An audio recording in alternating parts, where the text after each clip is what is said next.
سمت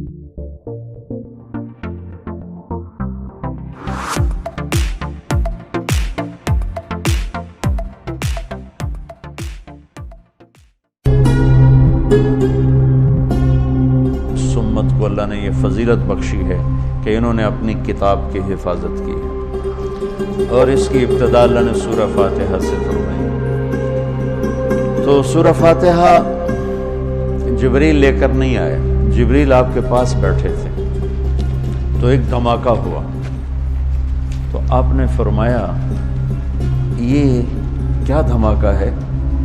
کہ یا رسول اللہ آج ایک دروازہ کھلا ہے جو پہلے کبھی نہیں کھلا، اور آج ایک فرشتہ آ رہا ہے جو آج تک زمین پہ نہیں آیا، اور ایک کلام لے کر آ رہا ہے جو آج تک کسی نبی پر نہیں آیا۔ تو وہ فرشتہ حاضر ہوا اور آپ کو دو کلام پیش کیے، ایک سورۃ فاتحہ اور ایک سورہ بقرہ کا آخری رکوع، آمن الرسول سے لے کر آخر تک۔ ابشر بنورین، آپ کو دو نوروں کی بشارت ہو، سورۃ فاتحہ اور سورہ بقرہ کا آخر رکوع۔ تو ہم تھوڑی سی بات سورہ فاتحہ پر کریں گے کہ میرے اللہ نے، میرے نبی نے فرمایا اوتیت المثانیہ مکان التورات والمائدہ مکان الانجیل والحوامیم مکان الزبور وفضلت بالمفصلات۔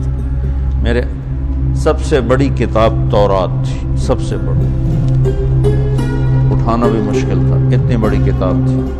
میرے نبی نے کہا اللہ نے مجھے تورات کے بدلے میں سورہ فاتحہ دی، 7 آیات سورہ فاتحہ دی تھی۔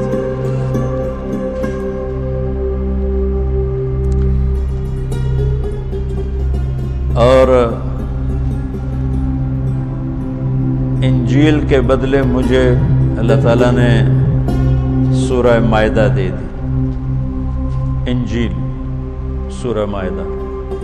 حوامیم، حامیم سے 7 سورتیں شروع ہوتی ہیں، 26ویں پارے سے وہ 25ویں پارے سے 24ویں پارے سے وہ شروع ہوتی ہیں اور 28ویں تک غالباً جاتی ہیں، 7 سورتیں کٹھی، حامیم حامیم حامیم حامیم۔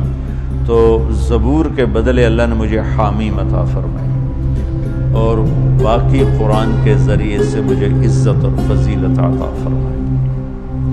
سورہ فاتحہ امام رازی رحمۃ اللہ علیہ ایک دفعہ اپنے خطبہ میں فرمانے لگے کہ اس سے 10,000 مسائل نکلتے ہیں، تو بعض لوگوں نے ان کا مذاق اڑایا۔ وہ مذاق اڑانا تفسیر رازی کا سبب بنا، تفسیر کبیر کا، کہ فرمایا کہ جب انہوں نے میرا مذاق اڑایا تو میں نے اللہ کا نام لے کر قلم اٹھایا اور میں نے لکھنا شروع کیا۔ پہلی جلد سورہ فاتحہ پر ہے، تو 10,000 مسائل اس سے اس بندے نے نکال کے پیش کیے ہیں امت کو۔ کبھی موقع ملے تو آپ پڑھ لینا۔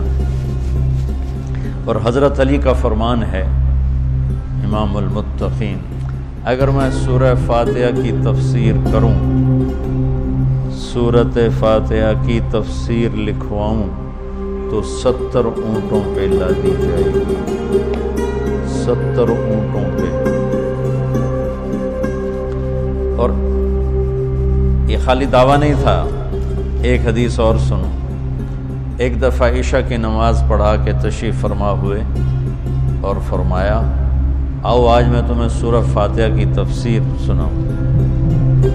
تو شروع کرتے ہیں بسم اللہ سے، اور بسم اللہ کی با سے شروع کرتے ہیں۔ عربی میں تو حروف کا بھی مطلب ہوتا ہے نا، با کا مطلب بیان کرنا شروع کیا، اور فجر کی اذان ہو گئی، با چل رہی تھی۔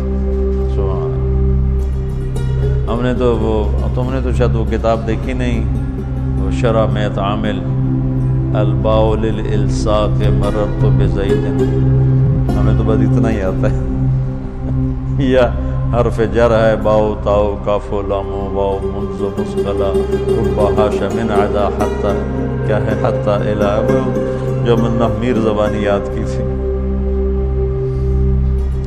تو سورۃ فاتحہ سارے آسمانی کلاموں کا جتنے آسمان سے کلام اترے، کتابیں اتریں، اس کا خلاصہ ہے قرآن، اور قرآن کا خلاصہ ہے سورۃ فاتحہ، اور سورۃ فاتحہ کا خلاصہ ہے ایاک نعبد و ایاک نستعین۔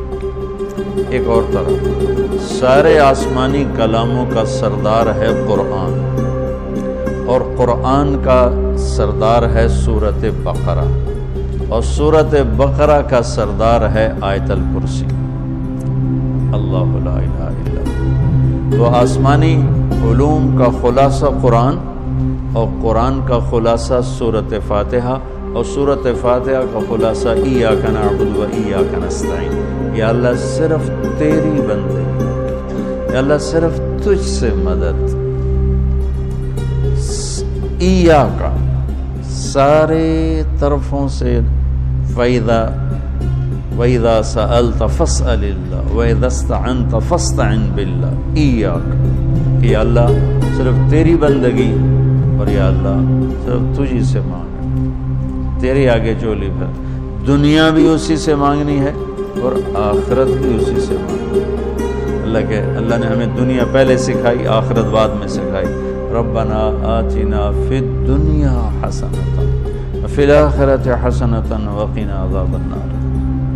تو سارے آسمانی کتابوں کا خلاصہ یہ ایک جملہ ہے، ایاک نعبد۔ اور بندگی صرف نماز نہیں، بلکہ پوری زندگی اللہ کی چاہت میں گم ہو جائے، ڈھل جائے، اور ہر ضرورت میں اللہ اس کی طرف ہاتھ اٹھے، مخلوق کی طرف ہاتھ۔ ایک ہوتا ہے ایک دوسرے کی مدد کے لیے، وہی اپنا ٹریکٹر دینا، یار میری ہمارے ہاں ہم نے اپنی مثال دینی، جب ایک دم زمین تیار کرنے کا وقت آتا ہے تو وہ 3 ٹریکٹر بھی کافی نہیں ہوتے، تو ہم کہتے ہیں جی ذرا اپنا ٹریکٹر بھیج دینا، ایک ہی دن میں ہماری زمین ساری تیار ہو جائے۔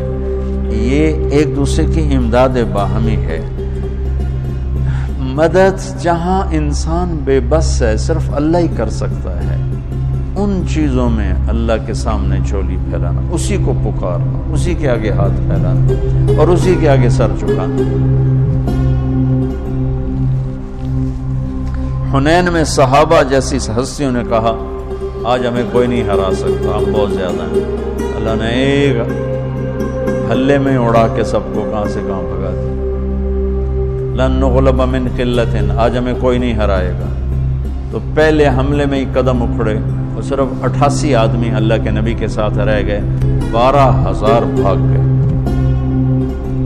پھر یوم حنین اذ اعجبتکم کثرتکم فلم تغن عنکم شیء۔ تو میرے عزیزو، سورۃ فاتحہ پورے قرآن کی چابی ہے، تمہید ہے۔ قرآن توحید بتاتا ہے، رسالت بتاتا ہے، آخرت بتاتا ہے۔ سورۃ فاتحہ میں توحید بھی ہے، رسالت بھی ہے، اور آخرت بھی ہے۔ الحمدللہ رب العالمین الرحمن الرحیم مالک یوم الدین۔ الرحمن الرحیم تک اللہ کی ذات صفات توحید ہے، مالک یوم الدین جزا سزا اور آخرت ہے۔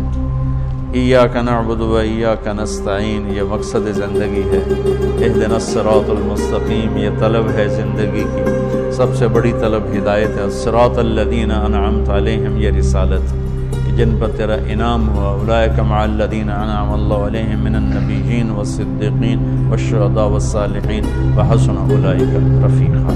تو سورۃ فاتحہ کو مجھے کوئی یاد پڑتا ہے، ایک دفعہ میں کہیں پڑھا تھا کہ اللہ اپنی ذات کو اتنے خوبصورت انداز میں بیان کرتا ہے، الحمدللہ رب العالمین الرحمن الرحیم مالک یوم الدین۔ یہ تو غیب کے صیغے کے ساتھ بات ہو رہی، لیکن اللہ اپنی ذات کو اس قدر خوبصورت انداز میں بیان کرتا ہے کہ ان 4 لفظوں میں اللہ سامنے آ جاتا ہے، تو سننے والا اللہ کو سامنے دیکھ کر کہتا ہے ایاک نعبد، تیری ہی بندگی کرتے ہیں، و ایاک نستعین، تجھ سے مانگتے ہیں، کیونکہ اللہ کو دینے کے لیے کہیں سے مانگنا نہیں پڑتا۔